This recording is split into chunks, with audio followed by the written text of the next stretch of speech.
बिहार के सह प्रभारी माननीय हरीश द्विवेदी जी, यहाँ उपस्थित हमारे राष्ट्रीय प्रवक्ता सह मीडिया प्रभारी और माननीय विधान पार्षद श्री संजय मयूख जी, माननीय राजीव रंजन जी, माननीय राजेश वर्मा जी, माननीय अरविंद जी, विवेकानंद पासवान जी, हमारे कोषाध्यक्ष विधान पार्षद श्री दिलीप जायसवाल जी, विधान पार्षद अनिल शर्मा जी, यहाँ उपस्थित अन्य कार्यकर्ता बंधुओं और सभी हमारे प्रेस के साथियों, आज 2 दिवसीय क्षेत्रों का दौरा जो हमारे राष्ट्रीय कार्यकारिणी के सदस्य आए हैं उनके द्वारा शुरू हो गया। परसों 1 बजे रात से हमारे सम्मानित मेहमान जो सभी राष्ट्रीय मोर्चों के राष्ट्रीय कार्य समिति के सदस्य हैं उनका आगमन पटना में, गोरखपुर, बागडोगरा, बनारस विभिन्न स्थानों पर हुआ और प्रत्येक विधानसभा में हमारे मोर्चों के 2 राष्ट्रीय कार्य समिति के सदस्यों का आज 2 दिवसीय दौरा चल रहा है। मुझे बताते हुए यह हर्ष हो रहा है कि हमने 200 विधानसभाओं में यह कार्यक्रम रखा था और सभी 200 विधानसभाओं में राष्ट्रीय कार्य समिति के सदस्य पहुंच चुके हैं और वह संगठनात्मक कार्य भी करेंगे और केंद्र सरकार एवं बिहार सरकार के उपलब्धियों के बारे में लगातार क्षेत्र के जनता से मिलने का कार्यक्रम है। उनका विभिन्न स्थानों पर बैठकें हैं, विभिन्न लोगों से मुलाकात है और उसके पश्चात कल रात को या परसों सुबह सभी का पटना आगमन है। पटना आगमन के पश्चात आप सब जानते हैं कि राष्ट्रीय अध्यक्ष जी स्वयं इस बैठक को लेने आ रहे हैं और राष्ट्रीय अध्यक्ष जी का आगमन 10:30 बजे हवाई अड्डे पे होगा। 11 बजे वह हवाई अड्डे से निकलेंगे। सबसे पहले हाईकोर्ट के पास जो बाबा साहब भीमराव आम्बेडकर जी की मूर्ति है उनको पुष्पांजलि अर्पित करेंगे और वहां से राष्ट्रीय अध्यक्ष जी का रोड शो शुरू होगा और यह रोड शो जेपी गोलंबर पर गांधी मैदान पर जाकर समाप्त होगा। पटना के कार्यकर्ताओं में बहुत ज्यादा उत्साह है। जिस प्रकार की तैयारियां चल रही हैं यह एक अपने आप में अभूतपूर्व रोड शो होने जा रहा है। उसके पश्चात 4 बजे शाम को इसी ज्ञान भवन के प्रांगण में माननीय राष्ट्रीय अध्यक्ष राष्ट्रीय कार्यकारिणी की बैठक को संबोधित करेंगे और उसके पश्चात राष्ट्रीय कार्यकारिणी की बैठकों का दौर चलने वाला है।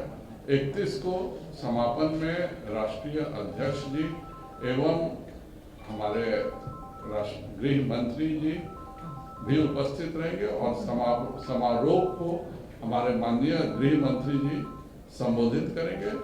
उसके पश्चात पहली बार भारतीय जनता पार्टी में यह भी प्रयोग हो रहा है कि चूंकि हमारे देश से सभी राज्यों से राष्ट्रीय कार्य समिति के सदस्य आ रहे हैं तो जो दूसरे राज्यों के नागरिक बिहार में रहते हैं उनके साथ भी एक उनकी अनौपचारिक मुलाकात होगी, जहाँ पे यहाँ पर रहने वाले हमारे बिहार भारत के विभिन्न राज्यों के लोग जो रहते हैं उनके साथ राष्ट्रीय कार्य समिति के सदस्यों के साथ उनकी बैठक है शाम को 6 बजे से 8 बजे के बीच में और एक तरह से उसके बाद कार्यक्रम समाप्त होगा। रात को 10 बजे माननीय राष्ट्रीय अध्यक्ष जी और माननीय गृह मंत्री जी वापस दिल्ली लौट जाएंगे। सर, ये 12 साल के बाद का है राष्ट्रीय स्तर पर इस तरह का कार्यकारिणी की बैठक की जा रही है।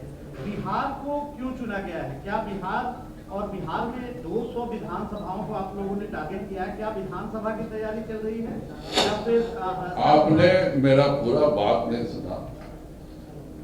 राष्ट्रीय कार्य समिति के जितने भी हमारे सम्मानीय सदस्य आ रहे हैं वह सभी विधानसभाओं में जा रहे हैं, 200 विधानसभाओं में, और वहां पर केंद्र सरकार की उपलब्धियों एवं राज्य सरकार की उपलब्धियों के बारे में जनता के साथ चर्चा करेंगे। संगठन की बैठक लेंगे और उसके पश्चात यहाँ पर लौट आएंगे।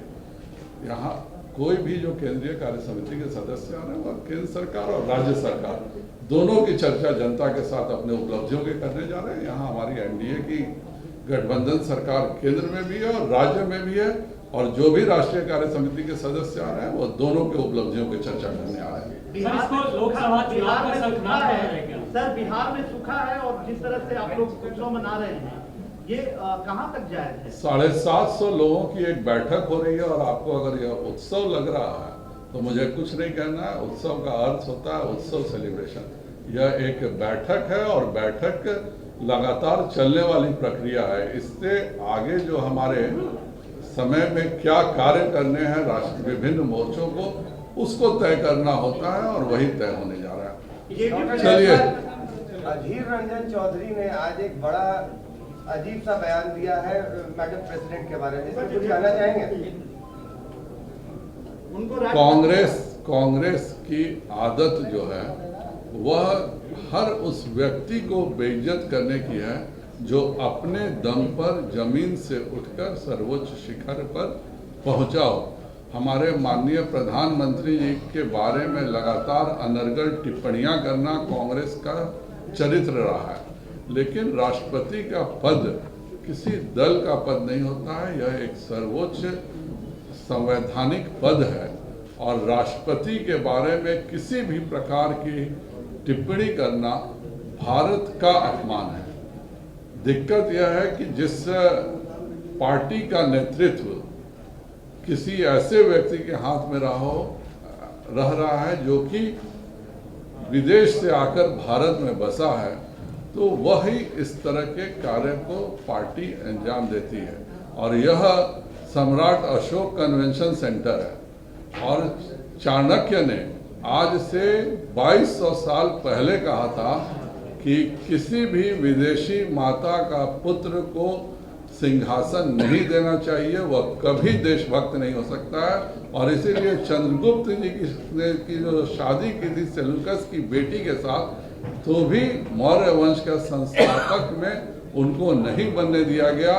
जो इतिहास चाणक्य और चंद्रगुप्त के समय सच था, आज भी भारत पर वह 100% सच है। मैं अब अनुरोध करूंगा माननीय राष्ट्रीय मंत्री। सर एक सवाल खाली, लोग ये माना जाए कि बिहार की धरती से ये अगला जो लोकसभा चुनाव है उसकी आगाज है। ये आज से 25 दिन पहले ही हैदराबाद में राष्ट्रीय कार्य समिति हमारी हुई है। राष्ट्रीय कार्य समिति होने के बाद मोर्चों की बैठक होती है, सभी प्रदेशों की कार्य समिति होती है। यह निरंतर प्रक्रिया है। भारतीय जनता पार्टी कार्यकर्ता और कार्यक्रम आधारित पार्टी है। हम 5 वर्ष लगातार कार्यक्रम करके अपने कार्यकर्ताओं को वर्तमान स्थितियों से और वर्तमान समय से रूबरू करते हैं। अब मैं अनुरोध करूंगा माननीय राष्ट्रीय मंत्री और बिहार के सह प्रभारी जी से कि वो आप सबको संबोधित करें। डॉक्टर संजय जायसवाल जी, हमारे विधान परिषद और नेशनल मीडिया के इंचार्ज संजय मयूर जी, राजीव रंजन सिंह जी सहित भारतीय जनता पार्टी के सभी सम्मानित वरिष्ठ नेतागण, यहाँ उपस्थित बिहार प्रदेश के और पटना के सभी सम्मानित इलेक्ट्रॉनिक मीडिया के, प्रिंट मीडिया के, यूट्यूब चैनल के सभी मित्रगण, अभी हमारे अध्यक्ष जी ने राष्ट्रीय कार्यकारिणी की बैठक के बारे में विस्तार से बताया है और ये हम सबका सौभाग्य है कि भारतीय जनता पार्टी के शीर्ष नेतृत्व ने राष्ट्रीय कार्यकारिणी की संयुक्त बैठक जो पहली बार शुरू हुआ है उसको पटना में कराया जाए या निर्णय लिया है। हम सभी बिहार वासियों को, बिहार के कार्यकर्ताओं को यह सौभाग्य पार्टी ने दिया है। ये बैठक हर दृष्टि से अच्छी हो, इस व्यवस्था में लगातार हमारे प्रदेश अध्यक्ष जी के नेतृत्व में कई दिनों से बिहार के सभी कार्यकर्ता, पटना के सभी कार्यकर्ता लगे हुए हैं। जैसा कि अध्यक्ष जी ने बताया कि भारतीय जनता पार्टी के जितने मोर्चे हैं उन मोर्चों की संयुक्त बैठक पटना में है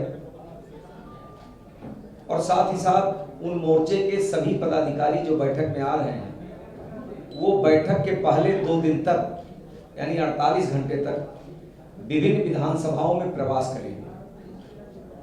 इसका मकसद निश्चित रूप से बहुत महत्वपूर्ण है। हमारे माननीय प्रधानमंत्री जी बार बार कहते हैं एक भारत श्रेष्ठ भारत। तो एक भारत श्रेष्ठ भारत की जो कल्पना है उस कल्पना के अनुरूप दक्षिण भारत का कार्यकर्ता जब हमारे बिहार में आएगा, विभिन्न क्षेत्रों में जाएगा, यहाँ के लोगों से मिलेगा, यहाँ के व्यवस्थाओं को देखेगा, यहाँ की विभिन्न जो लोक कलाएं हैं, स्थानीय कल्चर है उसको देखेगा और यहाँ से जाकर के वहाँ बताएगा और वहाँ की कुछ बातें अच्छी यहाँ पर बताएगा। तो निश्चित रूप से हमारे कार्यकर्ता अलग अलग राज्यों में क्या अच्छी चीजें हैं, क्या अच्छी व्यवस्थाएं हैं, यह भी सीखने का अवसर यहाँ के कार्यकर्ताओं को भी मिलेगा और वहाँ के कार्यकर्ताओं को मिलेगा। साथ ही साथ मोर्चे के विभिन्न गतिविधियों की चर्चा भी होगी। यहाँ के कार्यकर्ता वहाँ के कार्यकर्ताओं से भी कुछ सीखेंगे और वहाँ के कार्यकर्ता यहाँ के कार्यकर्ताओं से भी कुछ सीखेंगे। इस दृष्टि से भारतीय जनता पार्टी ने बहुत यूनिक कार्यक्रम बनाया है और जैसा कि अध्यक्ष जी ने बताया लगभग 200 विधानसभाओं में जाने का निर्णय हमारी पार्टी ने लिया है। आदरणीय प्रधानमंत्री जी की जो योजनाएं हैं, आदरणीय मुख्यमंत्री जी की जो योजनाएं हैं, एनडीए की सरकार हमारी केंद्र में भी है और प्रदेश में भी है, उन योजनाओं को जन जन तक पहुंचाना और आम जनमानस को केंद्र और प्रदेश सरकार की जन कल्याणकारी योजनाओं का लाभ मिले, यह भी जागरूक करना, इस दृष्टि से ये कार्यक्रम यहाँ पर किया गया है। 30 तारीख को इसका उद्घाटन हमारे यशस्वी राष्ट्रीय अध्यक्ष आदरणीय जगत प्रकाश नड्डा जी करेंगे और उनकी भी ये जन्मभूमि भी कह सकते हैं, कर्म भूमि भी कह सकते हैं, शैक्षिक पूरी शिक्षा दीक्षा आदरणीय अध्यक्ष जी की पटना में हुई है। तो उनको भी बहुत अच्छा लगेगा कि पटना में इतनी बड़ी कार्यकारिणी हो रही है और 2 दिन हमारे राष्ट्रीय अध्यक्ष जी यहाँ पर रहेंगे, उनका मार्गदर्शन, उनका सानिध्य यहाँ के कार्यकर्ताओं को मिलेगा। 31 तारीख को हमारे देश के गृह मंत्री पूर्व राष्ट्रीय अध्यक्ष आदरणीय अमित शाह जी समापन सत्र को संबोधित करेंगे। रोड शो के बारे में आदरणीय अध्यक्ष जी ने बताया ही, गृह मंत्री जी का स्वागत भी हम लोग करेंगे। तो ये मोटा मोटी ये कार्यक्रम है। इस कार्यक्रम के माध्यम से तमाम ऐसी समस्याएं भी जो विभिन्न क्षेत्रों की होंगी, उन समस्याओं की जानकारी भी पार्टी के स्तर पर भी होगा और पार्टी के स्तर पर होगा तो स्वाभाविक रूप से केंद्र सरकार की समस्या हो या प्रदेश सरकार की समस्या हो, उन समस्याओं के समाधान के लिए हमारा शीर्ष नेतृत्व प्रयास करेगा। अभी हमारे एक मित्र ने पूछा कि बिहार में सूखा आया है और ऐसे समय पर एक कार्यक्रम हो रहा, तो ये बैठक हो रही है और बैठक में भी हम लगातार माननीय प्रधानमंत्री जी के नेतृत्व में केंद्र की सरकार और हमारी पार्टी लगातार ये प्रयास करती है कि विभिन्न क्षेत्रों में जो समस्याएं हैं, चाहे वो गांव हो, गरीब हो, किसान हो, मजदूर हो, नौजवान हो, माताएं हो, बहनें हो, उन समस्याओं का समाधान किया जाए और साथ ही साथ हर तबके को बराबर सम्मान दिया जाए। और आपने देखा अभी राष्ट्रपति चुनाव में एक आदिवासी महिला, गरीब महिला को हमारी पार्टी ने प्रत्याशी बनाया, एनडीए की प्रत्याशी बनी और प्रचंड बहुमत के साथ उनको विजयश्री मिली। तो निश्चित रूप से हमारी सरकार गांव के विकास के लिए, गरीब के विकास के लिए लगातार प्रयास कर रही है और इस बैठक के माध्यम से भी कुछ ऐसी योजना हमारी पार्टी बनाएगी जिससे बिहार को और कैसे विभिन्न क्षेत्रों में आगे बढ़ने का अवसर मिल सकता है, उस दिशा में भी हमारी पार्टी प्रयास करेगी और हमारी सरकार भी प्रयास करेगी। इतना ही मुझे निवेदन करना था। अगर कुछ पूछना हो तो सवाल है कि आप लोग 200 विधानसभा क्षेत्रों में जा रहे हैं, तो बाकी का जो 43 क्या जो जेडीयू जहां से विधायक है, जेडीयू को जहां से विधायक, क्या उस सीट को आप लोगों ने छोड़ दिया है? नहीं, देखिए अध्यक्ष जी ने भी कहा और मैंने भी कहा कि इस प्रवास का जो मकसद है केंद्र और प्रदेश सरकार की विभिन्न जन कल्याणकारी योजनाओं को जन जन तक पहुंचाना। तो हमने 200 तय किया है। आगे आवश्यकता पड़ेगी और जाएंगे। और एक मिनट सुन लीजिए, आप मैं बता रहा हूँ, आगे पार्टी योजना बनाएगी तो वहां भी जाना होगा, जाएंगे। नीतीश सरकार की भी या उनकी पार्टी भी विभिन्न क्षेत्रों में जाती है, सरकार की उपलब्धि बताने का काम उनका भी है, सरकार की उपलब्धि बताने का काम हमारा भी है। हमारा मकसद है कि जो भी केंद्र की योजनाएं हैं और प्रदेश की योजनाएं हैं, उन योजनाओं का लाभ आम जनमानस को मिले, इसके लिए हम जागरूकता भी करेंगे, उन योजनाओं की जानकारी भी देंगे और उसका लाभ मिलेगा। निश्चित रूप से हमारी एनडीए की सरकार केंद्र और प्रदेश दोनों में है।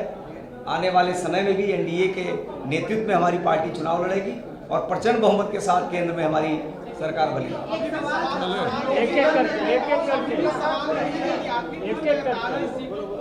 मैंने बताया कि 200 हमने चिन्हित किया है, आने वाले समय में आवश्यकता पड़ेगी तो 43 सीटों पर भी पार्टी कार्यक्रम बनाएगी। नहीं, अलग तरीके नहीं हो सकते हैं, तरीका यही होगा, आवश्यकता पड़ने पर फिर हम वहां भी देखें। नहीं, आवश्यकता महसूस हुई, हमने 200 का चयन किया। पार्टी की अपनी रणनीति होती है, उस रणनीति में हम 200 चयन किए, आगे हम 43 और चयन करेंगे। लेकिन आप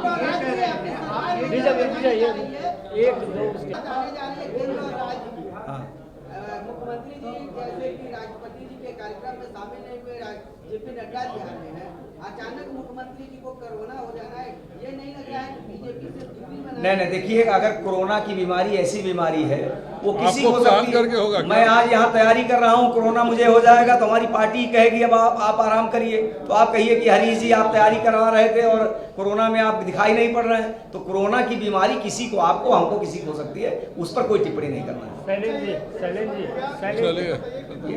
बड़े नेता बिहार का दौरा करेंगे, राष्ट्रीय अध्यक्ष भी आ रहे हैं, अमित शाह जी भी आ रहे हैं, जदयू के लोगों से कोई मुलाकात भी है क्या आप लोगों? नहीं, जदयू के लोगों से माननीय मुख्यमंत्री जी को कोरोना हुआ है, अगर उनका समाप्त हो जाएगा और ठीक हो जाएंगे तो निश्चित रूप से हमारे राष्ट्रीय अध्यक्ष जी और हमारे पार्टी लोग मिलेंगे। समय लिया हुआ है, लेकिन अगर जो होगा 2024 या 25 में समाज आप चुनाव लड़ेंगे, लेकिन उपेंद्र कुशवाहा हैं, वो कह रहे हैं कि गठबंधन की कोई गारंटी नहीं है। आप गारंटी ले रहे हैं? देखिए नीतीश जी के नेतृत्व में एनडीए की सरकार यहाँ पर चल रही है। हमारी सरकार जनहित के लिए बहुत अच्छा काम कर रही है। उनके कौन नेता क्या कहते हैं इस पर मुझे कोई टिप्पणी नहीं करनी है, वो उसका जवाब वही देंगे। धन्यवाद।